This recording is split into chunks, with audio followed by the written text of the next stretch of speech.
Welcome to Inspirational Leadership. My name is Kristen Harcourt, and I'm your host. I'm an executive coach and a professional speaker, and I created this show to speak to strategic HR leaders, forward-thinking experts, and progressive CEOs who are really invested in creating positive work cultures where people get excited to go to work, where they can do their best work, and it's really a humanized environment. So I am super excited for today's guest. I'm going to be speaking with Alysha M. Campbell. And Alysha is an HR leader. She specializes in diversity and inclusion. She's a strategist. She does a lot of work around organizational development and design and culture, and speaker and trainer. So excited to have you on the show today. Thank you. So excited to be here. So Alysha, let's just start off with, I'd love to hear a little bit more about your career journey. What got you into HR? Yeah, great question. So it's funny, I actually never imagined my career growing into the HR field. I actually went to school for accounting, and I was a recent grad, trying to find a job opportunity, and I went to a recruiting agency to see if there was something that they could kind of, help open a door for me. And by the time I left, they were the ones offering me the job. Um, and so I really had to make a decision. I was, literally months from graduation, really eager to get into the workforce. And I was like, you know what? Experience is experience. Let me try it out. Maybe this could lead to other things. I'm always that optimistic individual that's like, you never know what, this door can lead to other doors and things of that nature. So I took the opportunity, and I didn't realize just how much I loved, recruiting and working with people, helping them find new opportunities, engaging with their personal life and what they were looking for and their ambitions. And, I thought to myself, this is something I could see myself doing, for a really long time. And then just as my career started to really form, I realized what the areas of HR that I wanted to get more invested into. So I started to then go after roles that allowed me to still use my strengths as a recruiter, but then expose me to other areas of HR, like more of the operational side, or more of the employee relations, or more of the benefits and payroll elements of the HR team. So that allowed me to have a really full scope of, okay, what is the fundamentals of HR? And from there, I was really able to dig deep and say, okay, this is the area I really want to focus on and really kind of hone in my expertise in, which was the employee engagement side. And so I just kept either taking on more responsibilities in my current roles, or being able to find new opportunities that allowed me to, really take ownership in those areas. And that's kind of what landed me here today in my 10-year career. Wow. And I've heard that many times where people didn't necessarily say graduating from school, okay, I'm going to go into HR, but there's different transferable skills. There's a passion, there's an energy around what's happening in that space that really attracted them to it. And, I think that's somewhere I like to start with you, Alysha, because I think with HR, even the word HR, there's different perceptions around HR and what it is. And I think there's some reasons for that. And there's a reason I brought you on the show, because I would consider you a very progressive, a very strategic HR leader. And so from your perspective, why do you think HR sometimes gets a bad rap? Oh, that's a great question. I think it's because I think up until recently, businesses haven't done a good job of utilizing and even further understanding what human resources actually is within the functionality and structure of a business. And so because there hasn't been that understanding, or that wanting to explore the power of human resources within a company, it hasn't been able to really have a seat at the table, I would say, until the last decade, where really like leaders have brought in a human resources to say, okay, listen, we really need to create a people structure. We really need to create a people strategy. We really need to think about how we're looking at our talent, our biggest asset, and utilizing them and supporting them and making sure they're set up for success for the business. And so I think in very, old organizational structures, where it was very operations based and bottom line and numbers and metrics, leadership wasn't looking at the actual talent. They weren't looking at how they're utilizing their people, how they're understanding how their people are literally the lifeline and blood of their business. And that when you put them first, when you take care of them, when they feel supported, when they feel like they are safe and there's trust, that the amount of availability of power within your employee base is just phenomenal. And so as more studies have come to light, as more leaders have proven the various leadership philosophies that surround employee first leadership, I think it's now, very tried and true that when you support your employees and when you create an environment that they're able to do their best work, they will deliver for you 10 times over than when they don't feel supported and when they don't feel that they have that element of psychological safety. And so growing in my career, and I realized those elements, in real time. And I realized when I was in environments where I was supported versus where I wasn't, it was very clear to me that this is the, anthem that I want to ring loud and clear when it comes to human resources. If there's anything that anyone takes from any conversation that I have, it's that employee first leadership is where you are going to optimize your business in ways that you never thought were possible. And so I think there's just been a revolution about that in the last little bit, and it's becoming very, very clear, I would say, every day, and from every article, from every podcast, how important this area of business leadership is, and it's really starting to have HR a legit seat at the table. Absolutely. And that's why I even like when it's called people and culture, and even Mm-hmm. sometimes changing resources, because resources sometimes feels like a leftover of the old paradigm where it is like these resources, these capital, and their Mm-hmm. numbers and metrics. And no, they're human beings, and you treat human Exactly. beings really well. They want to succeed. They want to help you, your business do really well. And I think as you were saying that too, when you start to notice those more progressive cultures, there's also this really strong understanding around the purpose and the mission and where they're going. And each individual feels very connected in their way to that purpose and feel that meaning and then that sense of Mm-hmm. belonging. And, as we start to think of this sense of belonging, I know you're doing a lot of work in the space of diversity and inclusion. And right Mm-hmm. now there's I believe, what should have been what has been happening for many years, but there's a really good shift happening right now. Some amazing dialogue. And then it feels like, and this is what I'm receiving, and I think again, it's the progressive companies, this isn't an exercise. This isn't something we're checking off in a box. Yeah. They're really getting the ways they were detrimentally holding back individuals, when we come with some of the marginalized individuals in their Mm-hmm. organization. So talk to me a little bit around what you're noticing and what you're seeing and where you might see hope.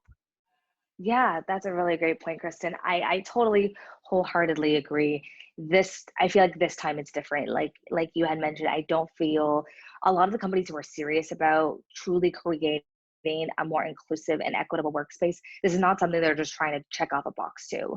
They're truly trying to revolutionize and change their workforce culture from the top down.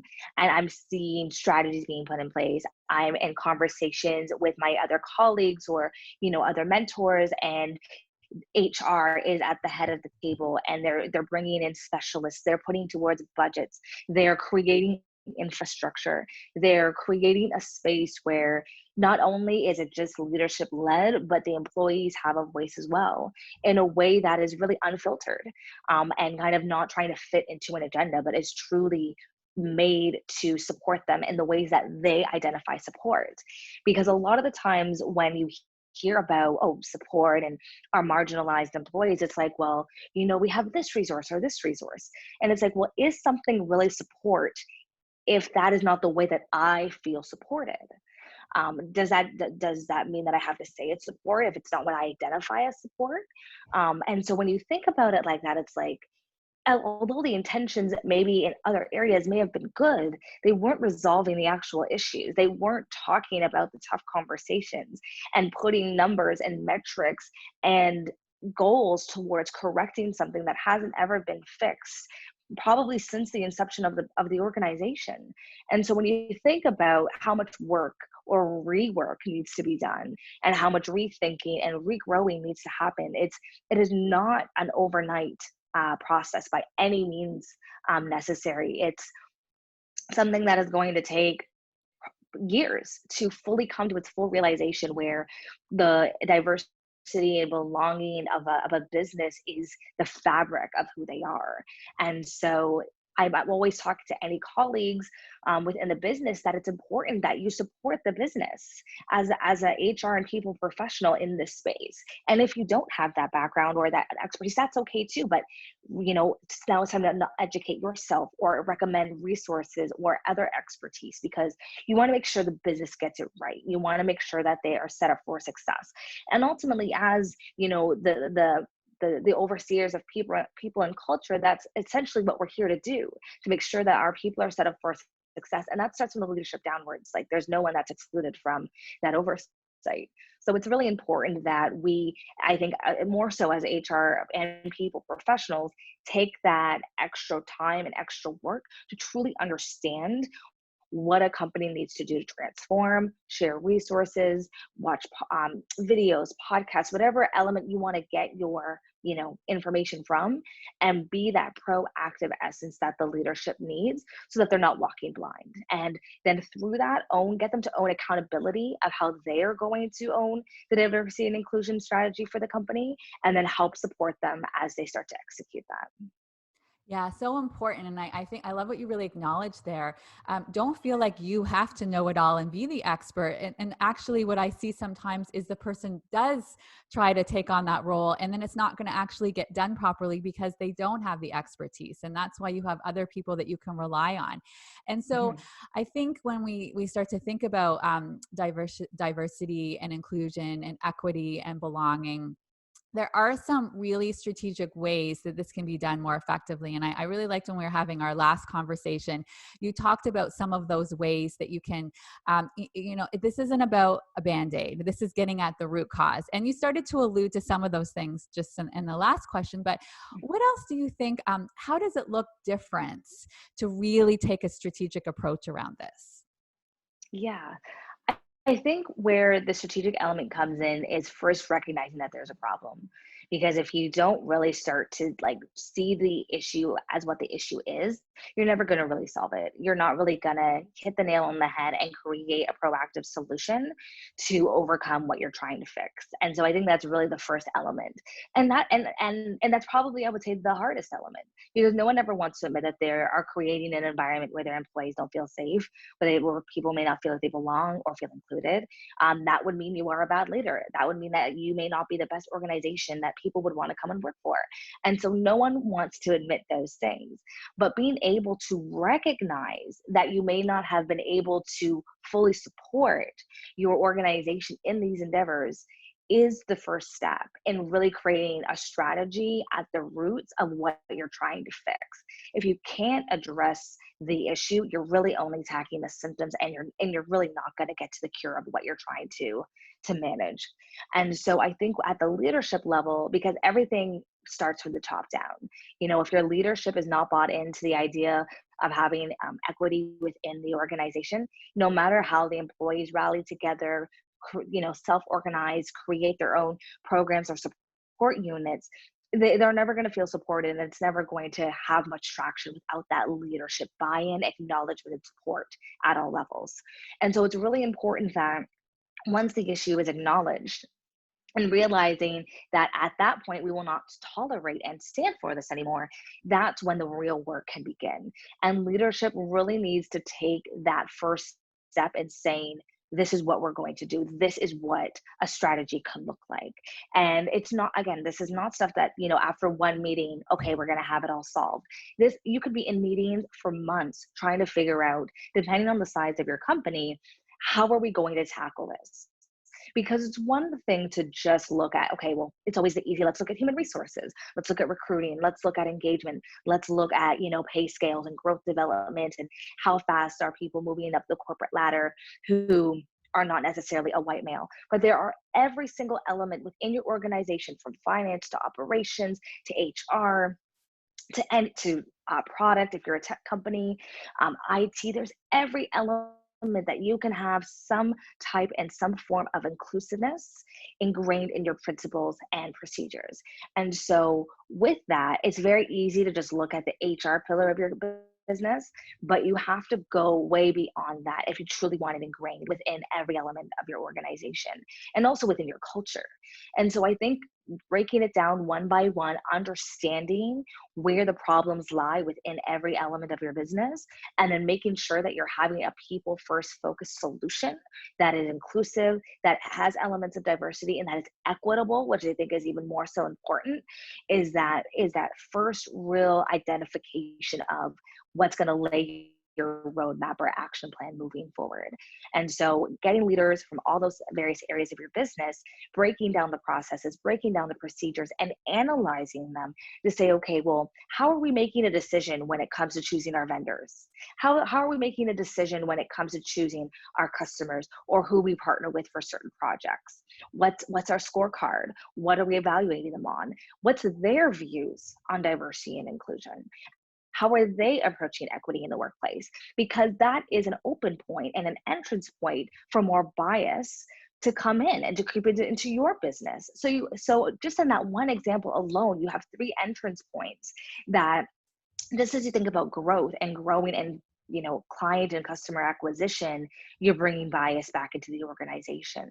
And so I say that to say this is, again, by no means an easy exercise, by no means something that you can accomplish fast.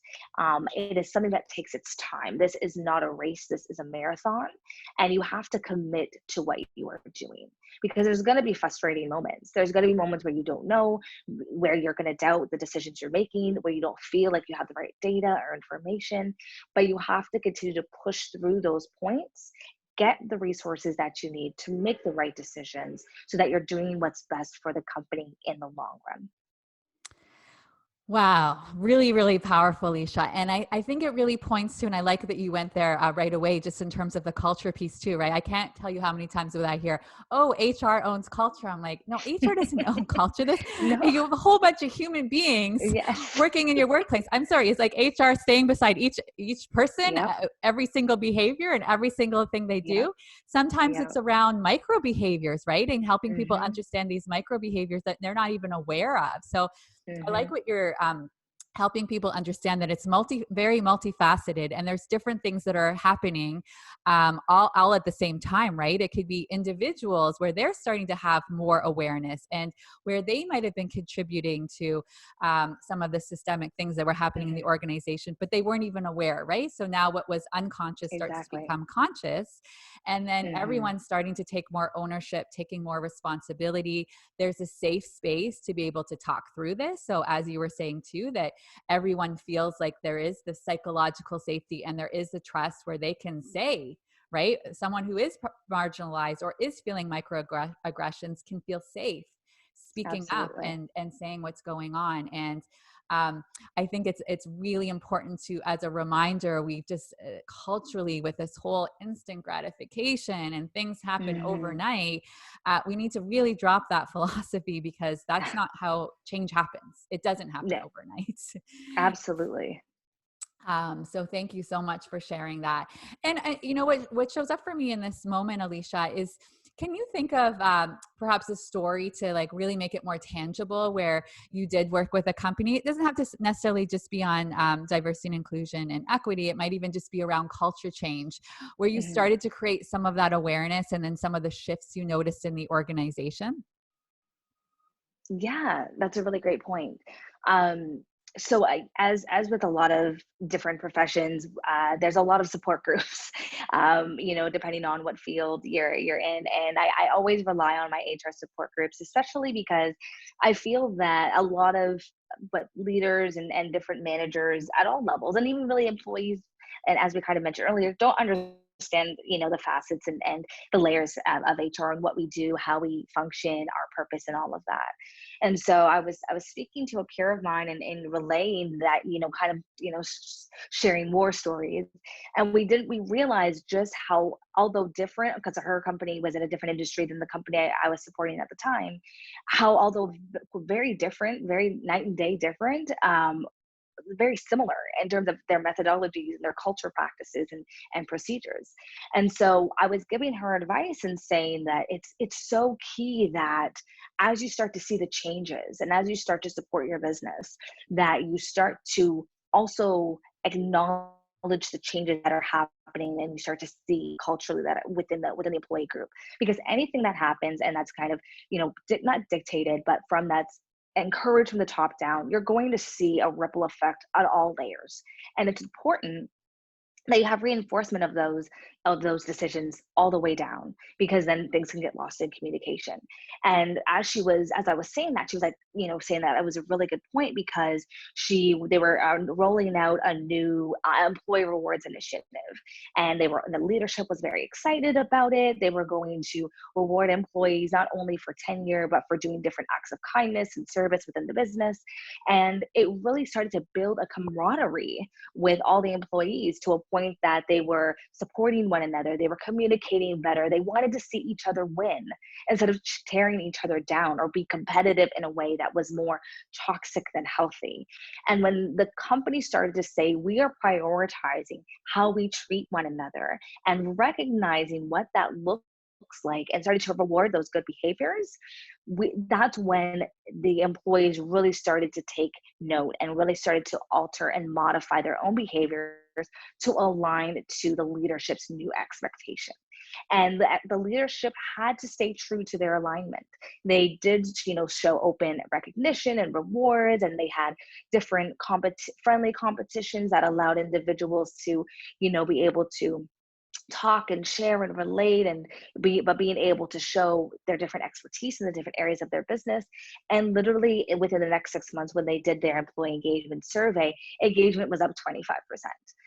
Which at that point, the reason that this all kicked off was because they felt like people just were connecting anymore. People were starting to not feel connected to the business, not feeling connected to each other. And it broke down communication. It broke down trust. It broke down relatability, to the point that it actually started to affect client relations, because there was just too much broken telephone happening. And so when the leadership took a step back and say, okay, what is really the root of the problem? And they realized that instead of everybody working together, they were working against one another. They realized they had to change the culture and the attitudes. And they realized that there was a massive turnaround in that. And through the years that they continued to push those initiatives and innovate in that way, employee engagement results went up, client satisfaction went up, employee happiness went up as well. So there was just so much good that came out of realizing that there was a problem and wanting to fix it with a proactive employee first solution. It's funny as you're saying that, Alysha, because I laugh, because there's so many parallels to kids, racing kids and racing employees, because it's the same thing. Of course, you want to always positively reinforce the behaviors that you want to see more of, and constantly acknowledge it. So they're like, oh, I like this. I get rewarded when I'm doing that. People are noticing. So I want to do more of that. And, I think about the old style of leadership that was a very command and control, right? People don't want that, and kids don't want that either. Kids don't want their parents using fear to make things happen. And so I really like what you're pointing at is, continue to help people understand what those behaviors look like, right? Because it's one thing you can have these beautiful values. Okay, what does it look like? What are the behaviors to be using those values every day? And then it also reminds me of, when you think about your leaders in the organization and how you're compensating them, well, are you also giving bonuses around the fact that they are using those behaviors every day? When you start to look at performance and look at personal development and what they're doing well, are you only focusing on the business outcomes? And if they got their numbers, then they're getting bonuses. Okay, well, then you're just reinforcing. Okay, so I'm only going to get compensated, and it's only being reinforced on me hitting my numbers. Doesn't matter how I go about hitting the numbers, because there's no accountability, no conversation around the behaviors I'm using to hit those numbers. So I really like what you're talking about there, because I think the more that people really recognize, and then also understand there's going to be accountability if there's continuously having conversations around those performance issues and those behaviors are not showing up, what's going to happen if that continues to happen, right? What are the consequences? Absolutely. So, Alysha, tell me about, the show is called Inspirational Leadership. And to me, inspirational leadership is around having those people first organization and people first leaders. So, I'd love to hear from you when you think about these people first, people centric organizations and the leaders that are working within these organizations. What are some of those behaviors? Like, what do we want to see in leaders who are going to create these really energizing, engaging environments? Yeah, that's a great question. It was funny. I was thinking about that earlier this week because of some articles that I was reading about employee first leadership and values based leadership. And I think for me, the biggest thing that that comes to mind when I think about an organization and the theme of the leadership is that they are transparent with their business. Hands down, there is just an open level, clear cut, doors open transparency that the employees feel safe because they don't feel like they're being excluded from anything. They don't feel like they're missing something. They don't feel like something's being purposefully hidden away from them. So when I see that and I see that the leadership is able to truly communicate and talk to their employees because like they're people, because they are, there's just such an honesty and a truthfulness and just a culture of openness that just allows for innovation, risk taking, great relationships to form. And it's so palpable. Like you don't second guess that something is different about the organization because it is. And you can't necessarily put your finger on it, but you realize that what you've experienced in the past and when you step into the doors or when meeting with people who have this type of vibe and just trust with one another, it's just night and day different. And so again, it all starts with the leadership showing that example. Because if I'm an employee and my leadership, I know that is not being transparent, they only tell the facts that they feel make them look good, I know they're not being honest with me, it makes me think, well, what's really going on here? What are you saying to me as an employee that I can also not have to be honest or also not have to be open and truthful? But yet what's funny is that in the space of transparency, leaders always want the employees to be transparent and open and say what's going on and tell me how you feel, what's going through your head, what do you think about this? But yet when it comes to the flip side and I ask you as a leader, how is the operations of the business going? How are we going to manage our business going into 2021 in the midst of COVID-19? And you can't give me a straight answer, or you just want to, sugarcoat it. It's like, well, what is that saying about how you perceive me as your employee? What are you saying by not saying the truth? And it really makes you stop and think and pause and say, you can't expect someone just because they're an employee and yes, you pay them a salary and they work for you at 8-9 hours a day, to say, come every day, give your all, tell me how you feel, be honest and open with me, and then I don't get the same back. At the end of the day, an employee and employee relationship is a relationship. At the bottom line, it's a relationship. If I'm in a relationship with my husband, I can't expect a healthy relationship if I'm holding back and he feels that he has to be vulnerable all the time, or vice versa. And it's the exact same thing with any organization, no matter what industry, size, business that you are. You can't expect your people to do something unless you are willing to do it also. And I think it's so important that as a leader that you recognize that you are not above the core values you put out there that you encourage everybody to embrace.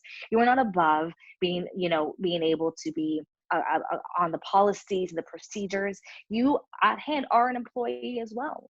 And so I think when leaders understand that, and that employees, that they work for the employees and the employees don't work for them, that's when you start to see the shift in the type of leaders that truly understand what they're in the business to do. At the end of the day, a leader is essentially supposed to increase the ROI of a business. And the biggest asset on any bottom line is usually more or less the employees. And so if a leader can be able to make that connection and be able to tap into what it truly means to be a people first leader, your competition doesn't stand a chance. Absolutely. And I think, as you said, that's a shift, right? Sometimes people are just not operating from that paradigm. And so to get a little bit more tactical, As an executive leadership coach, I'm constantly working with leaders who are, of course, at the stage where they are open to growth. They want to work there. I don't tend to work with people who are over here, who are, performance, the organization's about to kick them out and say, okay, one last shot, right? I'm the ones who Yeah. are good, wanting to go to great, right? Yeah. They get the value, they get the responsibility, they get the gift of being a leader. But like all humans, we all are going to have strengths, and sometimes they're not going to be leveraged as well as they could. And then we're going to have blind spots. And to me, coaching is such a great space and opportunity to learn more about yourself and those ways that you could be holding yourself back, getting in your own way without realizing it. So I'm Mhm. just curious for you, Alysha, because you've been working in as an HR leader and have exposure to leaders all the time. What do you notice are some of those struggles that leaders have where there's an opportunity for development? Do you see some patterns? Yeah, all the time. I would say the biggest thing that gets into a leader's way is their ego, and that they have, an immense amount of pride in their career, in the work that they've done, in the companies that they've worked at, that they can't see beyond themselves, and they can't take that step back and take that unobjective view of how their actions are impacting the lives of their employees. Um, again, I was talking to a colleague of mine where the CEO wouldn't speak to anybody who didn't have senior VP or was a C-level suite in their name. Wouldn't do it. They would delegate other people to speak to the employees, or speak to the VP, to speak to the director, to speak to the manager, et cetera. But they wouldn't do it. And they're like, you know what, and in their mind, their philosophy was, I've worked my career to be at a level where I don't have to talk to people at all levels anymore. But I have people around me and people below me that do that for me. And it was when you hear things like that, my heart sinks, because it's like, you you really don't get what it means to be a leader. Yes, you lead, you have an organization of people, you lead a business, processes, procedures, you're responsible for revenue and bottom line, but you really don't understand the essence of leadership and the importance and the duty that you hold with that type of responsibility. And it's just it's so sad, because there's so much we could probably learn from that person, so much that they could teach us with their years of experience, the things they've seen, the things that they've interacted with, and they could share that knowledge and learn themselves from the rest of their organization, but they choose to shut themselves out from that. And so I find that always ego and pride are the two biggest things that get in the way of leaders really looking to make that transformational change. And I don't say that lightly, because I know that looking in the mirror and having either someone else tell you that, there's a problem, or you recognize that there's a problem, it's a hard pill to swallow, because no one likes to think that they're wrong at the end of the day. But it's important that at any leader, especially as you get higher within the organization, that you have either a trusted third party, unbiased individual that can give you honest, critical, and imperative feedback on your leadership styles, and kind of give you a report card. Because if you don't have that individual truly letting you know how your actions are being perceived, you will never get better. And so I think first and foremost, leaders need to start to look at themselves and say, what type of leader am I? And if you don't know how to identify that, and it's too much to really take in, there are tremendous leadership coaches out there that can truly assess that and give you feedback and give you support and resources. As I imagine, that as well, Kristen, in your line of work, that it takes a village. And so I think once leaders understand that and be able to utilize that, that is when that ego and that pride can step away, and they're starting to really strip down to see the implications of their actions and their words to a whole organization. Absolutely. And I'm a big believer from a personal growth perspective. We're always growing, we're learning, we're expanding, we're developing.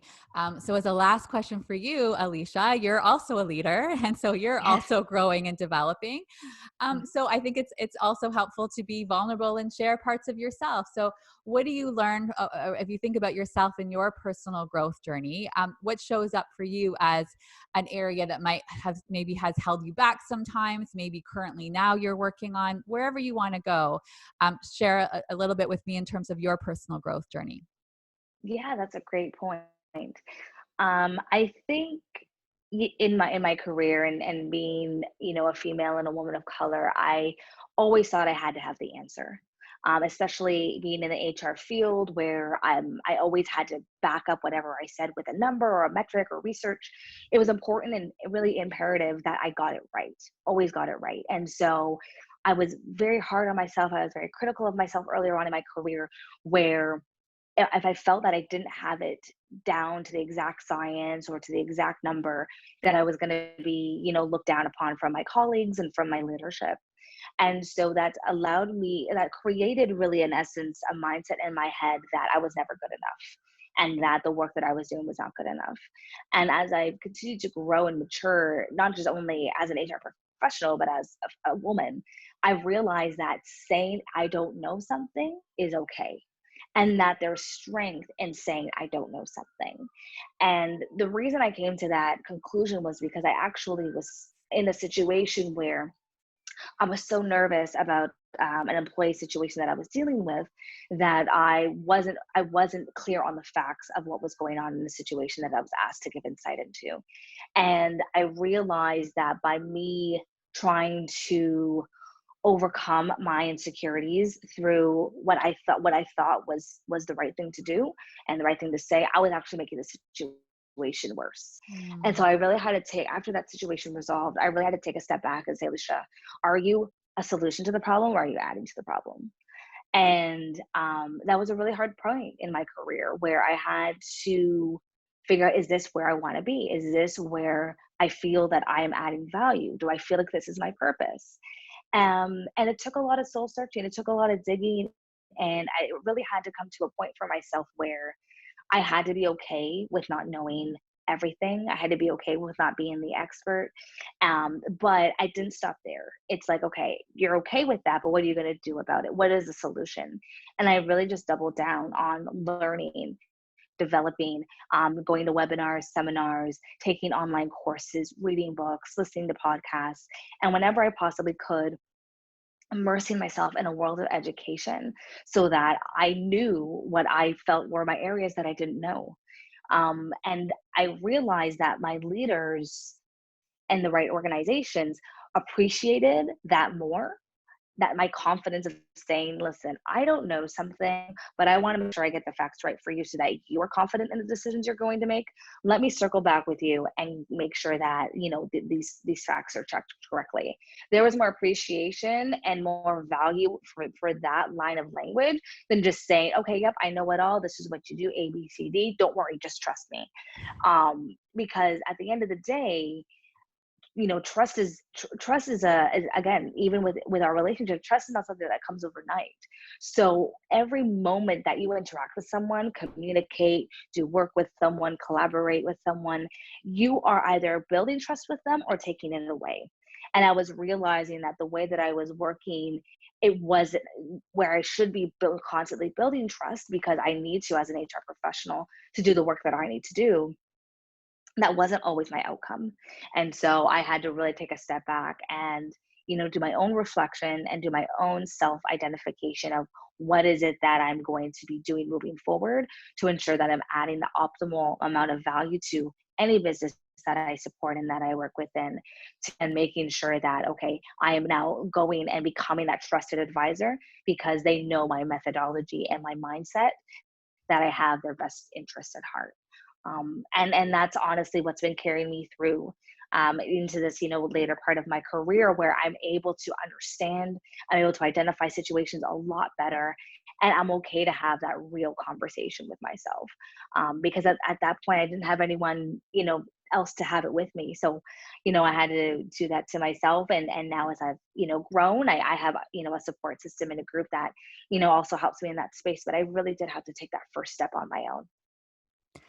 Thank you for that really, really honest share, because I guarantee you every leader who's listening to this has had that kind of situation, and Hmm. it is a part of their everyday. And I think that, and I can't tell you, it does show up so often in coaching as well, right? It's okay Hmm. to not have the answers and to say, you know what, that's a, I'm not 100% sure. There's a couple things I want to check. Let me get around that. Let me get back to you. Mm-hmm. And there is this belief that, I need to know right in that moment. And it's so beautiful because anytime you model like that, you're helping another leader see the same thing. Oh, Mm. it's okay for me Yeah. in that moment to say, I'm not 100% sure.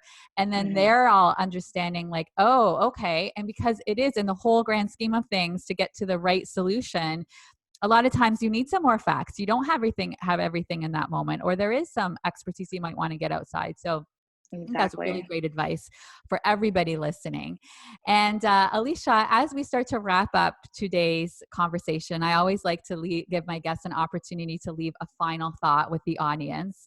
So Mhm. what comes up for you in terms of a final thought? Yes, I would say this is my mantra, which is if it doesn't challenge you, it doesn't change you. And so for myself, I'm always that individual that's looking to strive bigger, aim higher. And I'm really coming to the conclusion that if I don't feel uncomfortable, I'm not in that phase of growth. The moment that I'm comfortable, it's time to change something up again. And so I just encourage everybody that's listening that, you're looking for that next step in your career. You're looking to maybe make a pivot or a change in your career. Find out what your uncomfortable zone is. And because that is where you're going to experience that growth and that change that you're looking for. Yes, find those edges. Yeah. Thank you so much for being on the show today, Alysha. Thank you for having me, Kristen. It's been a pleasure. For everybody listening, please go to the website, kristenharcourt.com, for more information. There'll be more information on Alysha as well. And if you're not already subscribing, you can also subscribe on the blog at kristenharcourt.com or on Apple Podcasts. Thanks, everyone. Have a wonderful day.